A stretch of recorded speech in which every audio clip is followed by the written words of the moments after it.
할렐루야. 반갑습니다, 성도 여러분. 오늘도 하나님의 말씀을 사모하시는 성도 여러분들에게 말씀의 은혜가 충만한 복된 시간 되시기를 주님의 이름으로 축복합니다. 오늘 우리가 함께 묵상하는 하나님의 말씀은 시편 120편부터 134편까지의 성전에 올라가는 노래 중에 마지막 3편 132, 133, 134편이 되겠습니다. 시편 132편은 다윗이 지은 시로 보이며 이 시의 배경은 사무엘하 6장, 7장이 되겠습니다. 1절에서 다윗은 여호와여 다윗을 위하여 그의 모든 겸손을 기억하소서 이렇게 하나님께 아뢰입니다. 그리고 이 시에서 다윗이 자신의 겸손이라고 할 만한 것은 하나님의 처소인 성막을 발견하기까지 자기 집에도 들어가지 않고 침상에 오르지도 않으며 잠들거나 졸지도 않겠다고 한 것입니다. 사사시대 말기에 성막은 실로에 있었고 언약궤도 성막의 지성소에 안치되어 있었습니다. 대제사장 엘리 말기에 블레셋과의 전투에서 백성의 사기를 진작시키기 위해 엘리의 아들들이 언약궤를 전장으로 옮깁니다. 그러나 전쟁에서 패전하면서 언약궤를 블레셋에게 뺏깁니다. 블레셋 사람들은 언약궤를 자기네 신 다곤의 신전에 넣어두었으나 다곤 상이 엎드러지고 목과 손목이 끊어지는 불상사가 생기자 언약궤를 블레셋의 다른 주요 도시들로 옮깁니다. 언약궤가 가는 곳마다 재앙이 내려서 많은 사람들이 죽임을 당하자 블레셋 사람들은 하는 수 없이 언약궤를 벳세메스로 돌려보내지요. 벳세메스 사람들은 언약궤 뚜껑인 성소를 열어보는 바람에 많은 사람들이 죽임을 당합니다. 이에 벳세메스 사람들은 기럇 여아림 사람들에게 언약궤를 넘기고 기럇 여아림 사람들은 산지에 사는 아비나답의 집에 이 언약궤를 보관합니다. 이 기간 동안 성막은 실로에 있다가 사울 왕 때는 노브로 옮겨졌다가 다윗 왕 때에는 기브온으로 옮겨져 있다는 것을 성경을 통해 알 수 있습니다. 비록 성막의 지성소에 언약궤는 없지만 성막에는 여전히 제단과 다른 모든 성물들이 있었기 때문에 그곳에서 하나님께 제사를 드렸을 것입니다. 왜 이스라엘 백성들이 언약궤를 지성소에 드리지 않았는지 그 이유는 알 수가 없습니다. 이런 상황에서 다윗은 자신이 온 이스라엘의 왕이 됐고 전쟁으로 주변의 이방 민족들을 평정한 다음 예루살렘으로 언약궤를 옮겨오고자 했습니다. 그는 예루살렘에 언약궤를 둘 새로운 장막을 만들었고 한 차례 실패한 후에 결국은 언약궤를 예루살렘으로 모시는데 성공하지요. 6절은 다윗이 성막이 에브라다에 있다 함을 들은 것처럼 번역되어 있는데요. 히브리 원어로 보면 성막이 에브라다에 있다는 말이 아니라 에브라다에서 소식을 듣고 그것을 찾으러 가서 나무밭에서 찾았다는 것으로 해석이 됩니다. 에브라다는 다윗 집안의 본거지인 베들레헴을 가리키고요. 나무밭은 기럇 여아림을 은유적으로 가리키는 것으로 보입니다. 기럇 여아림이라는 뜻이 숲의 성읍이라는 말입니다.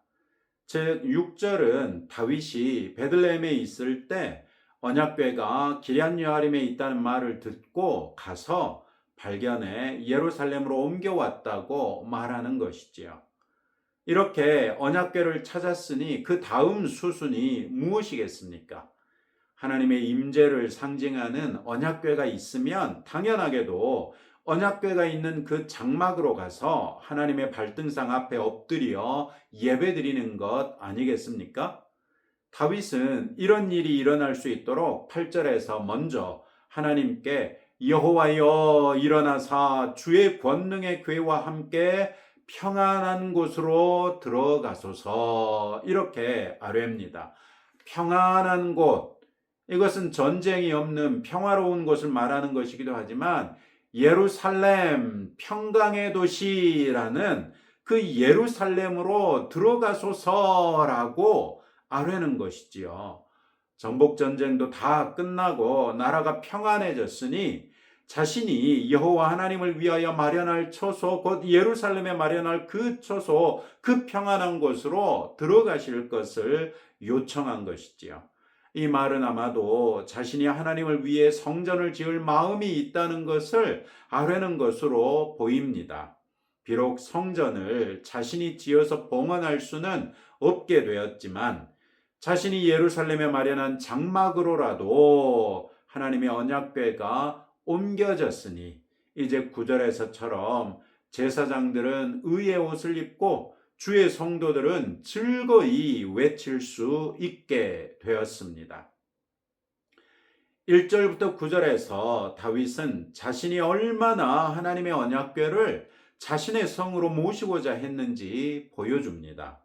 이는 단순히 언약궤를 옮김으로써 예루살렘을 종교적 중심지로 만들겠다는 것이 아니었습니다. 그는 졸지도 잠들지도 침상에 오르지도 자기 집에도 들어가지 않고 하나님의 언약궤를 찾아다닐 정도로 하나님의 임재를 간절하게 소망하는 사람이었습니다.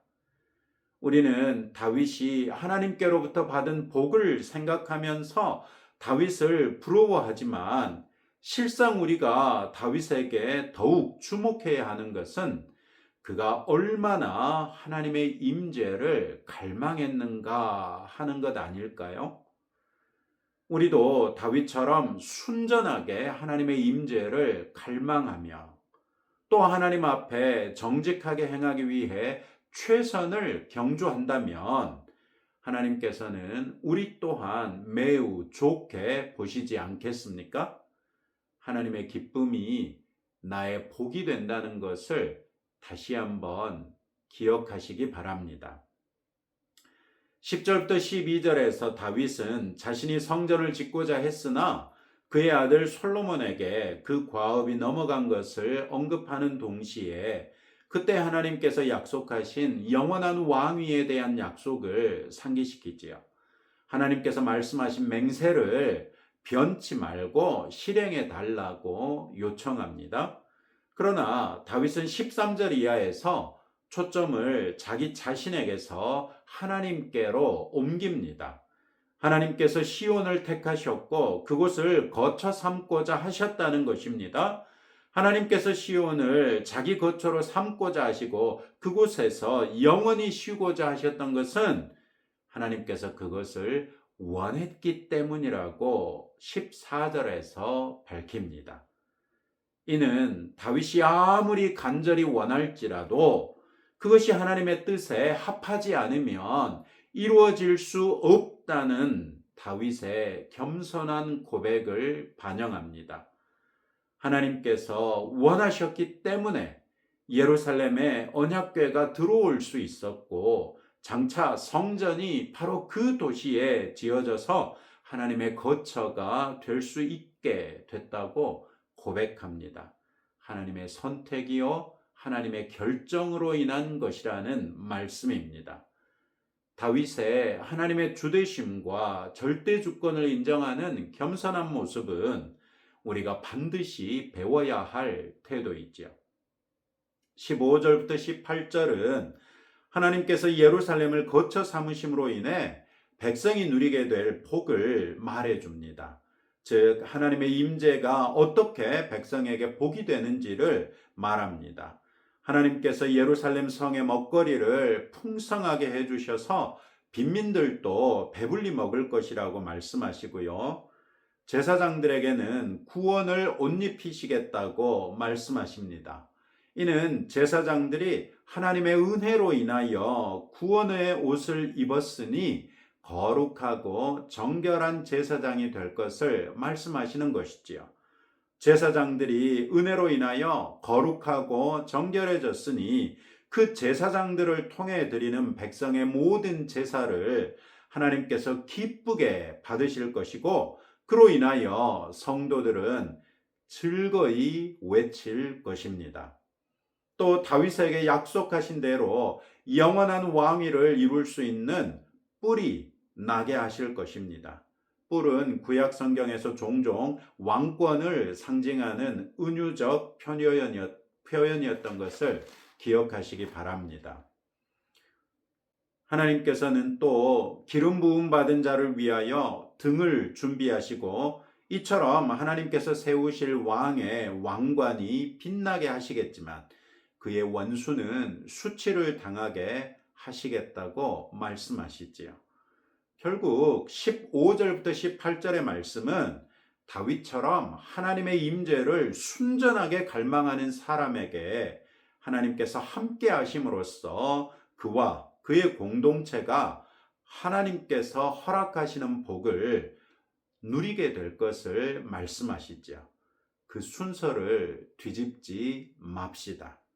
복을 갈망해서 하나님의 임재를 갈급한 것이 아니라 하나님의 임재를 갈급하다 보니 하나님께서 함께 하시고, 하나님께서 함께 하시다 보니 복이 임하더라 하는 바른 순서대로 믿음의 삶을 살아나가는 저와 여러분 되시기를 주님의 이름으로 축복합니다. 시편 133편은 형제가 연합하여 동거하는 것이 얼마나 아름답고 선한지를 노래합니다. 이 시에서 형제는 대가족의 혈연으로 매인 형제를 가리키는 것으로 보기보다는 하나님께서 친히 백성 삼으신 이스라엘의 12지파 모두를 가리키는 것으로 보는 것이 더 좋습니다. 이 시 자체가 성전에 올라가는 노래이기 때문입니다. 같은 하나님을 경배하고 섬기는 모든 사람들이 오늘의 시인이 형제라고 부르는 사람들이죠.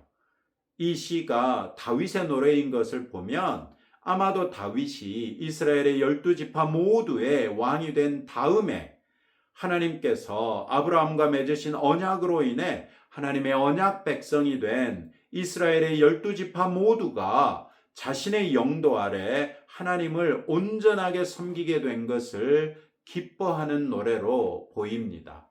다윗이 처음에 왕이 되었을지라도 유다 지파의 왕에 지나지 않았으나 그렇게 7년 반이 지나고 나서 마침내 온 이스라엘 12지파의 왕이 되어서 모든 백성이 함께 하나님을 섬기게 된 것을 다윗이 얼마나 기뻐했는지 형제가 연합하여 동거함이 아름답다 이렇게 고백했던 것이죠.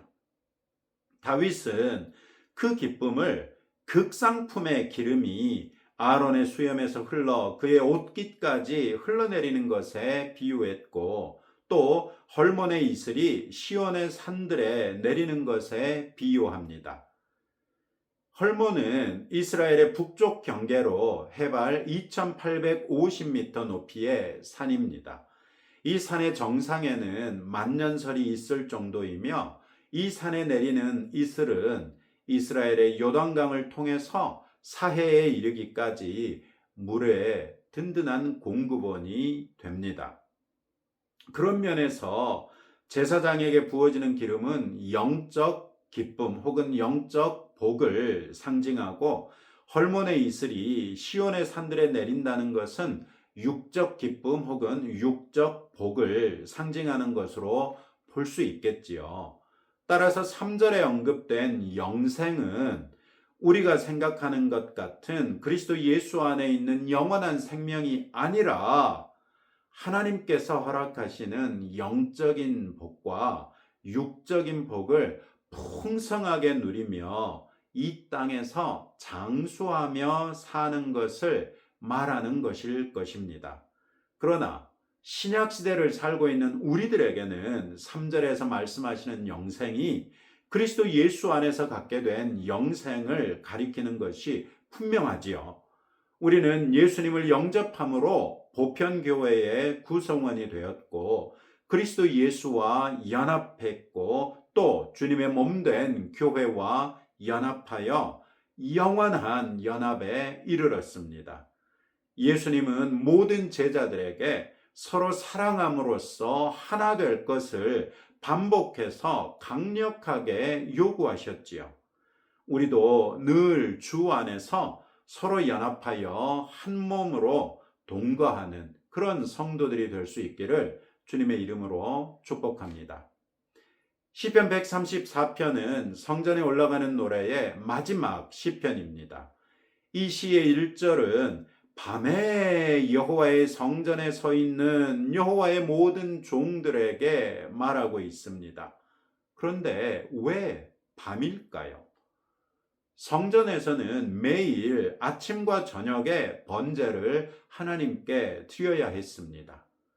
그리고 낮 시간 동안에 백성은 성전에 얼마든지 찾아올 수 있었습니다. 따라서 사람들이 성전에 몰려오더라도 아침 제사와 저녁 제사를 위해서 몰려오는 것은 쉽게 이해할 수 있습니다. 그런데 밤중에까지 성전에 사람들이 있는 이유는 무엇일까요? 그 힌트는 지금까지 우리가 살핀 시편 120편부터 134편이 성전에 올라가는 노래라는 데서 찾을 수 있습니다. 경건한 유대인들은 6월절, 77절, 초막절 등 세 절기에는 성전이 있는 예루살렘에 올라가야만 했지요. 그 여정에 부르는 노래들이 성전에 올라가는 노래이며 그렇게 성전에 올라가서는 성전 계단에서 레위인 찬양대가 이 시편들을 노래하는 것을 들을 수 있었을 것입니다. 즉 온 백성이 모이는 절기이기 때문에 밤중에도 성전에 사람들이 있었던 것입니다. 이처럼 밤중에도 모여서 하나님의 성전에 있는 모든 사람들이 그 모든 사람들에게 시인은 여호와를 성축하라, 성소를 향하여 너희 손을 들고 여호와를 송축하라 이렇게 외쳤습니다. 그러면 천지를 지으신 여호와께서 시온에서 내게 복을 주실지어다 이렇게 선언했습니다. 이때 한 가지 중요한 사실은 여호와를 송축하라 할 때 송축하다라는 동사가 여호와께서 복을 주실지어다 할 때 복을 주다라는 동사하고 정확하게 똑같은 동사라는 점입니다. 즉, 똑같은 동사가 사람이 하나님께 올려드리는 행위를 기술할 때는 송축하다로 번역됐고 하나님께서 사람들을 위하여 행하시는 행위를 기술할 때는 복주다로 번역됐다는 것입니다. 이것은 복의 근원이 오직 한 분 여호와 하나님이시기 때문에 당연한 일이지요. 하나님께서는 우리에게 복을 주실 수 있습니다. 우리 또한 그리스도 예수 안에서 우리의 형제여 지체된 이웃들을 축복하거나 우리 자신을 축복할 수 있습니다. 그러나 우리가 하나님께 축복한다고 한들 하나님께 어떤 복을 조금이라도 더해드릴 수 있습니까? 하나님은 그 자체로 이미 완전한 분이시기에 아무것도 부족하거나 결핍된 것이 없으시지요. 그래서 아무리 우리가 하나님을 축복한다고 해도 어떤 복이 하나님께 더해질 수 있겠습니까? 그나마 그 복마저도 하나님께로부터 나오는 것인데 그런 복을 우리가 하나님께 돌려드린들 그게 무슨 의미가 있겠습니까? 그렇기에 우리가 하나님을 축복하는 것은 하나님과 하나님의 거룩하신 이름 또 하나님의 성품 그리고 하나님께서 하신 일에 대하여 우리가 찬양하고 감사하며 영광 돌려드리는 것 이외에는 무엇이겠느냐는 것이죠. 따라서 우리가 하나님을 축복하는 행위는 송축, 즉 영광 돌려드리는 것이 될 수밖에 없고, 반대로 하나님께서는 얼마든지 우리에게 복을 주실 수 있다는 것입니다. 시편 134편은 예배자들이 왜 성전으로 올라가는가 그 이유를 분명하게 말해줍니다. 하나님을 송축함으로써 하나님께서 내려주시는 복을 누리기 위하여 하나님 앞에 나아간다는 것입니다. 오늘 우리의 삶이 온전하게 하나님의 보좌 앞에 나아가는 삶이 되기를 바랍니다. 우리의 삶이 하나님께 영광이 되고 하나님께서는 우리에게 복 주시는 그런 복된 날, 그런 복된 인생이 되시기를 주님의 이름으로 축복합니다. 오늘 또 이런 말씀을 붙들고 다음과 같이 함께 기도하겠습니다. 다윗처럼 순전하게 하나님의 임재를 갈망하는 성도가 되고 주 안에서 하나 된 성도들과 연합하고 동거하여 아름다운 모습을 잃지 않도록, 또 하나님을 송축하고 하나님께 복받는 성도 되도록 늘 하나님을 예배하는 자리에 나오는 참된 예배자가 되도록 함께 기도합시다. 하나님 아버지, 감사합니다. 오늘 우리가 드디어 성전에 올라가는 노래 시리즈를 마칩니다. 이 성전에 올라가는 노래를 통해서 우리가 다윗처럼 하나님의 임재를 간절하게 갈망하는 삶이 있어야 한다는 것을 가르쳐 주셨고, 그렇게 하나님을 갈망하는 성도들은 다 주 안에서 하나된 형제요 자매이기에 연합하여 동거하는 것이 아름답다고 말씀해 주셨습니다. 그와 같이 아름다운 연합으로서 하나님 앞에 함께 나와 하나님을 송축할 때에 주님은 우리에게 복 주신다고 하셨은즉 오늘의 말씀대로 우리의 삶에서 이루어지게 하옵소서. 예수님 이름으로 기도합니다. 아멘.